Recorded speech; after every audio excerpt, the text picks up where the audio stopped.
Chapter 5 के long questions का सिलसिला है।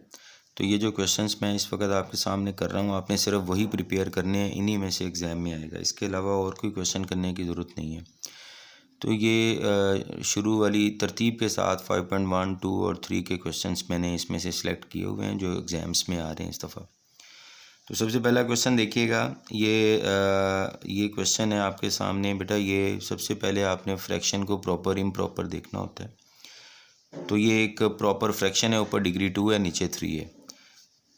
तो नीचे जो एक लीनियर फैक्टर है और ये क्वाड्रेटिक है। क्वाड्रेटिक जब भी आएगा तो आपने देखना है उसके फैक्टर्स बनते हैं नहीं बनते, यही सबसे इम्पोर्टेंट बात होती है। बच्चे इसी में मिस्टेक कर जाते हैं। तो स्टूडेंट्स 3 लीनियर फैक्टर बन गए टोटल। हर लीनियर फैक्टर के लिए एक सिंगल कांस्टेंट जो है वो आपने इस्तेमाल करना है। इसके बाद जितने लीनियर कांस्टेंट होते हैं उतनी पुटिंग करने से आपको उतने कांस्टेंट मिल जाते हैं। हमें 3 कांस्टेंट चाहिए, लीनियर फैक्टर भी हमारे पास 3 है, तो तीनों कांस्टेंट आपको यहीं से मिल जाएंगे, आगे जाने की ज़रूरत नहीं पेश आएगी। जैसे ये पहला फैक्टर है, इसको 0 के इक्वल पुट करें और ये वैल्यू आपने इक्वेशन नंबर 2 में पुट करनी है, ये जो ब्लैक में नज़र आ रही है इस वक्त आपको। ठीक है, ये लाइन कैसे आई है गौर से देखिएगा। ए के नीचे क्या लिखा हुआ है, x-2, वो आपने यहाँ से छोड़ देना है, बाकी दोनों इसके साथ मल्टीप्लाई करवा देने। बी के नीचे x+2 है, वो यहाँ से मिस कर दें, बाकी दोनों यहाँ लिख दें। इसी तरह सी के साथ भी आपने यही काम करना है। तो दोबारा आ जाएं इधर, पहला लीनियर फैक्टर लें, वैल्यू निकालें और इसी इक्वेशन में पुट करें और इसको सॉल्व करके कांस्टेंट निकाल लें। हर क्वेश्चन में यही तरीकाकार होगा, बार बार एक ही चीज़ आप देखेंगे। दूसरा लीनियर फैक्टर, उससे कांस्टेंट निकालें, वैल्यू निकालें वेरिएबल की, उसको इक्वेशन नंबर 2 में पुट कर दें, सॉल्व करके दूसरा कांस्टेंट आ जाएगा। इसी तरह तीसरे लीनियर फैक्टर को 0 के इक्वल पुट करके तीसरा कांस्टेंट आपके पास आ जाएगा। अब ये तीनों कांस्टेंट जो हैं इनको यहाँ पे आपने पेस्ट कर देना है, तो ये हमारा क्वेश्चन जो है वो मुकम्मल हो जाएगा। जी ज़्यादा डिटेल में मैं नहीं जा रहा बच्चों, क्योंकि ये क्वेश्चन आपने मैट्रिक में भी किए हुए हैं, यहाँ पे सिर्फ थोड़ी सी आपको प्रैक्टिस की ज़रूरत होगी। अच्छा, ये कांस्टेंट लिखने के बाद इसमें ये एक स्टेप है कि ये जो डिनोमिनेटर है इसको नीचे ले आएँ, ये 4 इसके नीचे आ जाएगा, 7 इसके नीचे आ जाएगा। अगर आप इस तरह भी लिख दें तो इससे कोई मार्क्स की कमी नहीं है, लेकिन बेहतर है आप इस तरह लिखें मुकम्मल आंसर। अगला क्वेश्चन भी सेम बिल्कुल इसी पैटर्न पे है, एक लीनियर है और दूसरा क्वाड्रेटिक, लेकिन क्वाड्रेटिक के 2 फैक्टर बन रहे हैं, ये देखें। इसी तरह ये 3 लीनियर कांस्टेंट बन जाएंगे जैसे अभी मैंने क्वेश्चन किया है। ये पूरे का पूरा क्वेश्चन जो है सेम इसी पैटर्न पे आएगा। जी प्यारे बच्चों, अगला क्वेश्चन देखिएगा। इसमें अब लीनियर फैक्टर तो हैं, लेकिन एक लीनियर जो है उसकी पावर आ गई।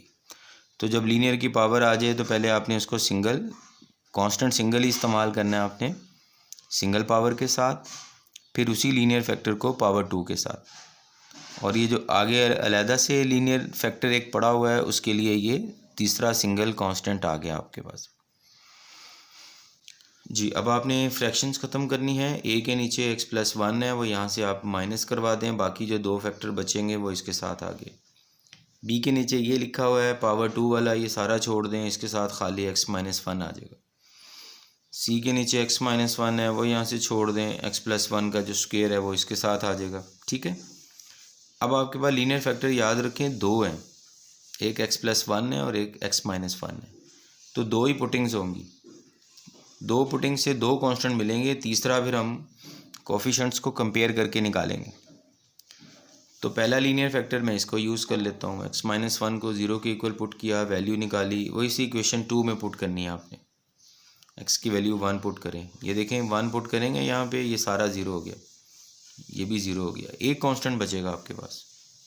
1 + 1 2 हो गया, 2 का स्क्वायर 4, सी की वैल्यू 1 आ गई। दूसरा लीनियर फैक्टर, x की वैल्यू -1 आई। अब जहाँ जहाँ ये देखें x+1 होगा वो 0 हो जाएगा, सारे का सारा कांस्टेंट। ठीक है, वो सारी टर्म 0 हो जाएगी, x+1 ये 0 होगी, ये बच गई आपके पास। x की जगह -1 पुट करें तो ये -2 भी बन जाएगा।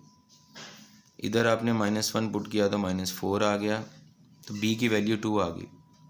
अब हमारा एक कांस्टेंट a रह गया, वो कैसे आएगा? उसके लिए आपको कोफिशिएंट कंपेयर करने हैं। कोफिशिएंट्स की कंपेयरिंग कैसे होती है, आपने इक्वेशन 2 को दोबारा रीराइट करना है। भाई रीराइट करने का क्या मकसद है, रीराइट करने का मकसद ये है कि ये जो ब्रैकेट्स हैं, ये जो स्क्वेयर्स हैं, इनको आपने सिंपल करना है। ए के साथ दोनों ब्रैकेट्स को मल्टीप्लाई कर दें, बी के साथ तो वैसे ही सिंगल कांस्टेंट है, इसके साथ जो स्क्वेयर है उसको एक्सपेंड कर दें। तो इस शक्ल में लाना ज़रूरी है। हर कांस्टेंट के साथ एक्सप्रेशन जो है वो बिल्कुल स्ट्रेट होना चाहिए, ना कोई ब्रैकेट्स हों और ना ही स्क्वायर या क्यूब होना चाहिए। अब आप यहाँ पे कोफिशिएंट्स को कंपेयर करेंगे, तो सबसे पहले आपने एक्स स्क्वायर का कोफिशिएंट जो है उसको कंपेयर करना है। लेफ़्ट साइड पे एक्स स्क्वायर नहीं है, यहाँ पे ज़ीरो आ जाएगा। राइट साइड पे एक्स स्क्वायर जो है इसका कोफिशिएंट 1 है, 1 को ए से मल्टीप्लाई करें, ए आ जाएगा। इधर भी एक्स स्क्वायर का कोफिशिएंट 1 है, 1 को सी से मल्टीप्लाई करें तो सी आ जाएगा। तो 0 is equal to A plus C आ गया आपके पास। तो आपको एक ही कांस्टेंट चाहिए था, आगे आपको कंपेयर करने की ज़रूरत नहीं है।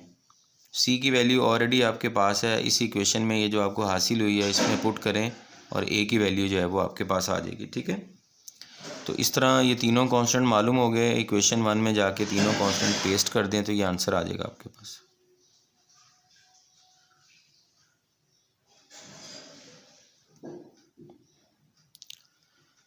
जी बच्चों, अगला क्वेश्चन देखिएगा। इसमें लीनियर फैक्टर देखें, अब पावर 3 में आ गया जी। तो अब इसके लिए 3 कांस्टेंट इस्तेमाल होंगे। एक कांस्टेंट इसके लिए होगा, टोटल 4 हो गए जी। तो मैं यहाँ से स्टार्ट कर रहा हूँ, इसको देखिएगा। x-1 की पावर 1, x-1 की पावर 2, x-1 की पावर 3, और ये जो लीनियर ये है इसके लिए ये चौथा कांस्टेंट आ गया। 4 कांस्टेंट आ गए आपके पास। अब आपने आगे उसी तरह जो है इसकी फ्रैक्शंस को ख़त्म करना है।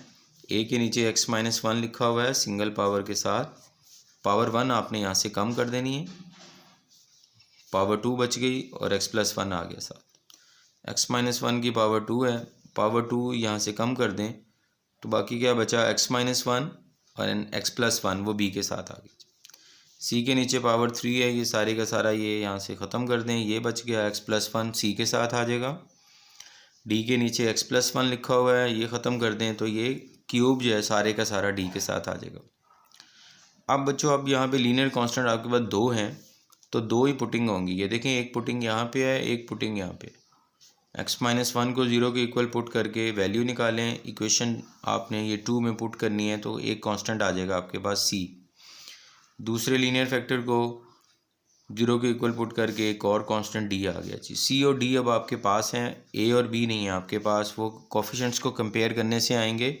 अब हम इक्वेशन 2 जो है ये वाली, इसको दोबारा लिखेंगे, इसको सिंप्लीफाई करेंगे, सारा मल्टीप्लाई स्क्वायर खोल के मल्टीप्लाई करके सारा आंसर लिखेंगे। इन 2 ब्रैकेट्स को मल्टीप्लाई करेंगे, ये तो वैसे ही सिंगल है, और इसका क्यूब लिखेंगे। ये सारा लिखने के बाद फिर कोफिशिएंट्स को कंपेयर किया जाएगा। ये देखिएगा, ए के साथ भी एक्सप्रेशन आ गया सारा मल्टीप्लाई करके, बी के साथ भी मल्टीप्लाई करके आ गया, सी के साथ वैसे ही सिंगल था और ये मैंने क्यूब खोल दिया, x-1 होल क्यूब। अब प्यारे बच्चों, यहाँ से आप कोफिशिएंट्स को कंपेयर आसानी से कर सकते हैं। सबसे पहले एक्स क्यूब को कंपेयर करें। लेफ़्ट साइड पे एक्स क्यूब नहीं है तो उसकी जगह 0 आ जाएगा। इधर एक्स क्यूब जो है यहाँ पे मौजूद है, इसका कोफिशिएंट 1 है, और ये एक्स क्यूब है, इसका कोफिशिएंट भी 1 है। तो यहाँ से a आ जाएगा, यहाँ से d आ जाएगा, a+d। इसी तरह एक्स स्क्वायर का कोफिशिएंट अब हम कंपेयर करेंगे। लेफ़्ट साइड पे एक्स स्क्वायर का कोफिशिएंट 1 है, यहाँ पे -a आ जाएगा, यहाँ पे b आ जाएगा, और यहाँ पे -3d आ जाएगा जी। ये देखें, अब इतने ही आपको ज़रूरत है, इतने से ही आपको a और b कांस्टेंट मिल जाएंगे। क्यों? क्योंकि d की वैल्यू आपके पास है पहले ही। आप यहाँ पे पुट करें, इसको सॉल्व करें, a की वैल्यू निकाल लें, फिर आपने d की वैल्यू यहाँ पुट करनी है और a की वैल्यू जो यहाँ निकाली है वो यहाँ पुट कर दें। तो ये चौथी इक्वेशन में b की वैल्यू जो है ये सॉल्व करके आपके पास आ जाएगी, ये आपके सामने है। ठीक है, ये बहुत आसानी से आप कर लेंगे, इसमें कोई ऐसी मुश्किल बात नहीं है। 2 कांस्टेंट पहले थे आपके पास, 2 ये वाले आ गए, चारों कांस्टेंट अब आपके पास हैं। इक्वेशन 1 में जाके पेस्ट कर दें तो ये आपका आंसर आ गया। ठीक है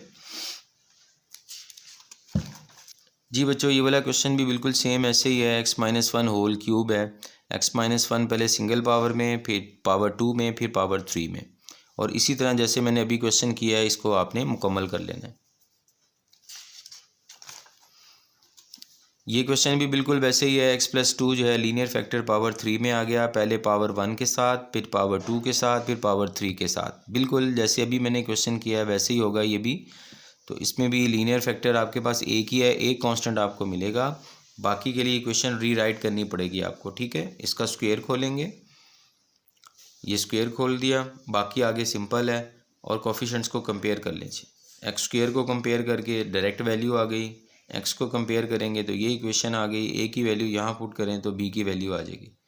तो तीनों कांस्टेंट बड़ी आसानी से आपके पास मुकम्मल हो गई। ये क्वेश्चन इस दफ़ा एग्जाम्स में बहुत इंपॉर्टेंट है, इसको अच्छी तरह प्रिपेयर कर लीजिएगा, ठीक है जी। प्यारे बच्चों, यहाँ पे देखें लीनियर कांस्टेंट जो है वो पावर 2 के साथ है और साथ में ये क्वाड्रेटिक आ गया, लेकिन ये रिड्यूसिबल है। यही बातें जो है वो सीखने वाली हैं। आपने क्या करना है, ये तो आप वैसे ही लिखेंगे, लेकिन इसको रिड्यूस कर दें, इसके ये दो फैक्टर बन जाएंगे।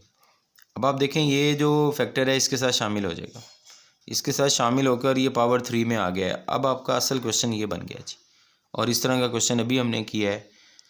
लीनियर फैक्टर पावर 3 में आ रहा है, पहले पावर 1 इसकी सिंगल कांस्टेंट, पावर 2 इसकी single constant, power 3 single constant, और ये चौथा जो है इसके लिए अलग से कांस्टेंट।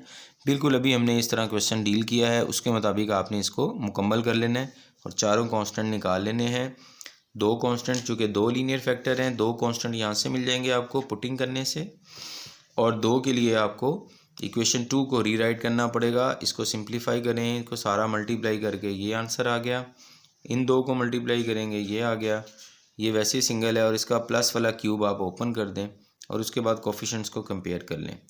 दो कंपेयरिंग्स की हैं आपने सिर्फ, एक एक्स क्यूब वाली और एक्स स्क्वायर वाली, तो दो इक्वेशंस मिल गई। आगे ज़्यादा कंपेयर करने की ज़रूरत नहीं है आपको, क्योंकि इसी से आपके बाकी कांस्टेंट्स निकल आएंगे। वो कैसे, डी की वैल्यू आपके पास मौजूद है, यहाँ पुट करें तो ए कांस्टेंट मिल जाएगा आपको, और सी की वैल्यू तो यूज़ ही नहीं हो रही। डी की वैल्यू जो यहाँ से आपने निकाली वो यहाँ पुट करें, और ए की वैल्यू, डी की वैल्यू पहले से मौजूद है वो पुट करनी है आपने, और ए की वैल्यू वो यहाँ से आपने निकाली है, देखें वो यहाँ पे आप पुट कर दें तो बी की वैल्यू आपके पास यहाँ से आ जाएगी सॉल्व करके, ठीक है। तो ये सोल्यूशन आपके सामने है, स्क्रीनशॉट लेके आप आसानी से इसको इसी पैटर्न पे कर सकते हैं। याद रखिएगा ये तरीकाकार बहुत ही निहायत मौसर है, आप इसी को फॉलो करके प्लीज़ तैयारी कीजिएगा जी। प्यारे बच्चों, ये क्वेश्चन देखिएगा आप, ये देखें ये क्वाड्रेटिक जो है वो इररिड्यूसिबल आ गया है। तो इररिड्यूसिबल जब क्वाड्रेटिक आ जाए उसके लिए डबल कांस्टेंट यूज़ होगा, और ये लीनियर है इसके लिए सिंगल कांस्टेंट ही इस्तेमाल करेंगे। अब इसको जो है वो स्ट्रेट लाइन में आप लेके आएँ, इसको इक्वेशन 1 बोल देंगे आप। स्ट्रेट लाइन में लेके आएँ, इसके नीचे जो चीज़ है वो यहाँ से छोड़ दें, x+1 इसके साथ मल्टीप्लाई करवा दें, और c के नीचे x+1 आ रहा है वो यहाँ से मिस कर दें, और ये वाला जो फैक्टर है वो c के साथ अटैच कर दें। अब लीनियर फैक्टर आपके पास एक ही है, उसी को 0 के इक्वल पुट करें, एक वैल्यू निकालें और एक सिंगल कांस्टेंट आपको मिल जाएगा इक्वेशन 2 में पुट करके, ये वाली वैल्यू x-1 यहाँ पुट करेंगे, ये सारा 0 हो जाएगा, और यहाँ से c की वैल्यू आपके पास 1/2 आ गई। इक्वेशन 2 को हमने रीराइट करना है, ये देखिएगा a के साथ x है, ax के साथ आपने ये ब्रैकेट जो है वो लगानी है, तो ये आपके पास बन जाएगा। x को आप इन दोनों से मल्टीप्लाई कर देंगे, ये चीज़ आ गई। b के साथ ये ब्रैकेट वैसी आ जाएगी, और c के साथ भी वैसी आ गई, ठीक है। एक्स स्क्वायर का कोफिशिएंट कंपेयर करें तो a + c आ जाएगा आपके पास। फिर इसके बाद x को कंपेयर करेंगे तो ये देखें a + b आ जाएगा आपके पास। तो ये दो कांस्टेंट आ चुके हैं। अब आपने क्या करना है, आपने c की वैल्यू यहाँ पुट करनी है, ये वाली जो आपने फाइंड आउट की हुई है, तो a की वैल्यू आपको मिल जाएगी -1/2। फिर वो -1/2 आपने यहाँ पुट करनी है, तो b की वैल्यू आपको मिल जाएगी। तो a की वैल्यू जो है जब हम यहाँ पुट करेंगे तो ये प्लस था, ठीक है जी, ये मैंने करेक्शन की है। -1/2 a की वैल्यू पुट की, अब ये इधर शिफ्ट होगी तो ये वैल्यू आपके पास पॉजिटिव आ जाएगी। तो a की वैल्यू नेगेटिव आ गई आपके पास, b की वैल्यू +1/2 आ गई। ये दोनों वैल्यूज़ यहाँ पे आप पुट कर दें क्वेश्चन नंबर 1 में, इसको सॉल्व करें। इसका ये जो डिनोमिनेटर है इसको नीचे ले आएँ, बाकी आपके पास बच गया -x और -1, ये ऊपर आ जाएगा जी, ठीक है। डायरेक्ट भी लिख सकते हैं, ये 2 डिनोमिनेटर वाला नीचे आ गया और ये हमारे पास आंसर आ गया। बिल्कुल इसी पैटर्न पे अगला क्वेश्चन है, ये देखें ये क्वाड्रेटिक है विच इज़ नॉट रेड्यूसिबल, इररेड्यूसिबल इसको कहते हैं। इसके लिए डबल कांस्टेंट, इसके लिए सिंगल कांस्टेंट। बिल्कुल सेम उसी पैटर्न पे जिस तरह अभी मैंने क्वेश्चन किया है। आपने इसको मुकम्मल करना है, एक सिंगल कांस्टेंट निकल आएगा, बाकी दो जो है वो कोफिशेंट्स को कंपेयर करके आपने निकालने हैं जी। ये देखें कंपेयरिंग करके बाकी दो कांस्टेंट उसी पैटर्न पे मैंने निकाले हैं। एक की वैल्यू 2/13 आ रही है और दूसरे में की वैल्यू 33/13 आ रही है, वो यहाँ पे आपने पुट कर देनी है। क्वेश्चन 1 में 13 जो है वो नीचे डिनोमिनेटर में आ जाएगा, ऊपर आपके पास आ जाएगा 2x + 33 और यहाँ से -2 आ जाएगा जी।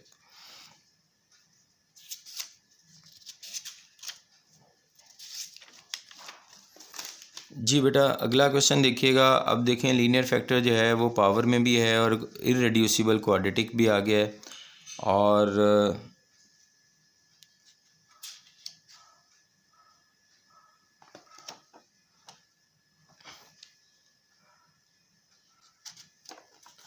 जी बच्चों बहुत ही इंपॉर्टेंट क्वेश्चन है और इस दफ़ा इसके आने के एग्ज़ाम्स में आने के बहुत ज़्यादा चांसेस हैं।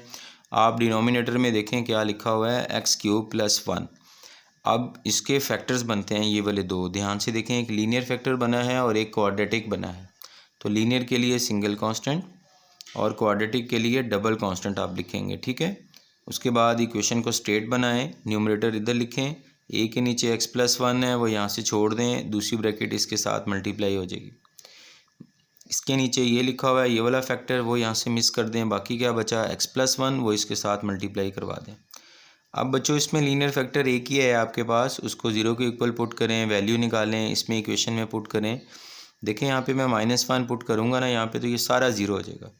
तो -1 पुट करके यहाँ से मेरे पास 1 + 1 + 1 आ जाएगा, 3a आ जाएगा, इधर 2 आ रहा है, -1 यहाँ पे मैंने पुट किया। तो a की वैल्यू मेरे पास आ गई 2/3। बाकी जो है वो कोफिशेंट्स को कंपेयर करके निकलेगा, उसके लिए इक्वेशंस को रीराइट करेंगे इक्वेशन नंबर 2 को। ये तो सिंपल है, इसको आपने सिर्फ थोड़ा सा सॉल्व करना है। b के साथ x को इससे मल्टीप्लाई करेंगे तो बनेगा x² + x बन जाएगा b के साथ, ठीक है। और c के साथ ये ब्रैकेट वैसी आ जाएगी। तो बहुत आसान है, भी हमने इस तरह का क्वेश्चन थोड़ी देर पहले किया है। अब आपने x² का कोफिशेंट कंपेयर किया तो ये इक्वेशन आ जाएगी, ये देखें, इधर 1 है a आ जाएगा, इधर 1 है b आ जाएगा, तो a + b आ गया आपके पास। इसी तरह x का कोफिशेंट कंपेयर कर लें, x जो है वो लेफ़्ट साइड पे नहीं है, 0 आ गया इसका, यहाँ से -a आ जाएगा, यहाँ से +b आ जाएगा और ये +c आ जाएगा।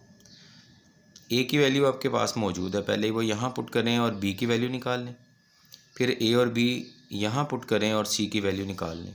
तो ये बहुत आसानी से आप इसको कर सकते हैं। यहाँ से कांस्टेंट b आ गया और यहाँ से कांस्टेंट c आ गया, तीनों कांस्टेंट हमारे पूरे हो गए।